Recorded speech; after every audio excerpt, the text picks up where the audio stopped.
Stop having sex with the AC. It might stop complaining. That's the wrong approach. Actually, you just give it more alcohol.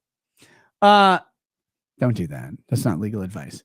Background checks and outright bans on certain weapons deemed especially dangerous, like machine guns and sawed-off shotguns. Yeah, that's historical. Actually, if you guys think about it, if you guys just go ahead and remember that time back in 1837, when what you wanted to do was go ahead and buy, a rifle to protect your lean-to that you built on your sod house. So you send your 11-year-old to the general store on a fucking wagon with horses because you know that the people are going to send them back to your house and the horses know where to go. No one's going to abduct an 11-year-old because politicians weren't with the people yet. So you didn't have to worry about child trafficking as much because the U.S. representatives, they were actually away in Washington. They weren't in your local town to take your kids and touch them at night because they were gone. Now they can just fly back home on one of the jets or whatever that the Congress uses, and they can touch children in their bed. It's like the Babadook, but pedophile. That's what that one guy was. That Kennedy, Ted Kennedy. He's dead, right?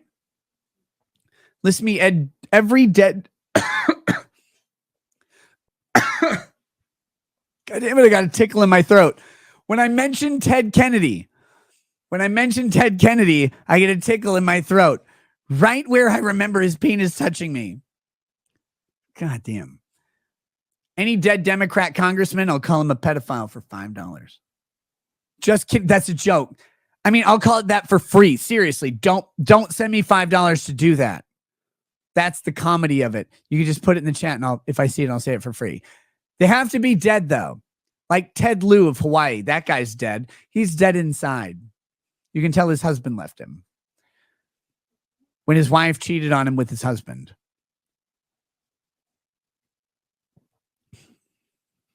Ted Lieu, the Hawaiian idiot. But yeah, it's they're like, wow, yeah. Outright bans on certain weapons deemed especially dangerous. Again, this is US v. Miller. None of this stuff happens before 1939. But imagine you're in 1835. You're like, oh, well, I need to protect my property. So you send your child in to buy groceries and you're like, give him $4 so he can buy a gun. And you're like, well, we need to protect this and shoot deer and the escaped ones from the plantation. And he goes to buy it. And the shopkeep in 1834 is like, hold on, let me pull out my early Nokia flip phone and do an NCI, do a fucking background check on you. Background checks. Historically done background checks on firearm purchases. Oh yeah. Remember when the grocery store guy who sold rifles and shotguns, when he got on his fucking buggy and he went from, Ohio or Utah all the way to fucking Washington, D.C., where the Federal Registry of Felons was. And like he did a background check by going through the Dewey Decimal System cards that they had with the one fucking congressional librarian with giant glasses. The one guy who thought Ted Kennedy's penis was big. Remember that? Remember when those historical background checks happen? Fucking hate these. I fucking hate these people. I hate them. Talking about historical limits on gun control. None of these are true, though. Oh, yeah, taxes. Oh, right. You mean the tax stamp that they put on dangerous and unusual weapons when you're buying a fucking Category 3 firearm? Because your other firearms don't have specific taxes.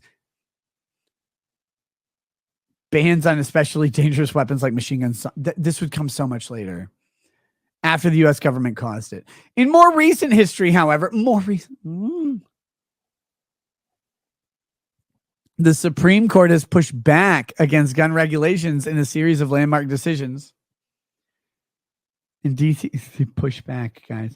They pushed back. D.C. v. Heller and McDonald versus Chicago, the justices invalidated laws that restricted ownership of handguns because they infringed on an individual's Second Amendment right to possess such a weapon for lawful purposes, including self-defense. Let's make one thing clear. DC versus Heller became about self-defense because it was the explanation for why it was appropriate. But DC versus Heller the question was whether a retired police officer, or off-duty police officer, I think, in the District of Columbia, the Federal District of Columbia, could have in his home a handgun assembled and ready to fire. That's it. Because they created a law that in your home, where you live, in your domicile, in your household, while you're there, if you had a gun, it had to be disassembled or trigger locked.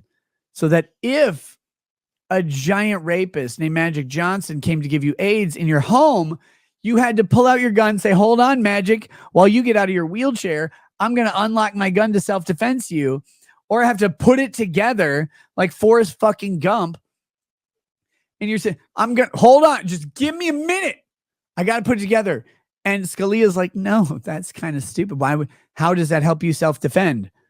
You're assembling a gun like a fucking Lego kit? Like, just a minute. Let me scatter the parts on the floor to hurt your feet like a gag in Home Alone. No, this isn't useful. And it was dumb, but it had nothing to do with actually the right to possess a weapon for lawful purposes, including self-defense. It was whether or not in your home, inside your home, the right to keep and bear arms meant you could actually bear them. And they never answered whether you could bear them outside your home until McDonald. Oh, fucking hell.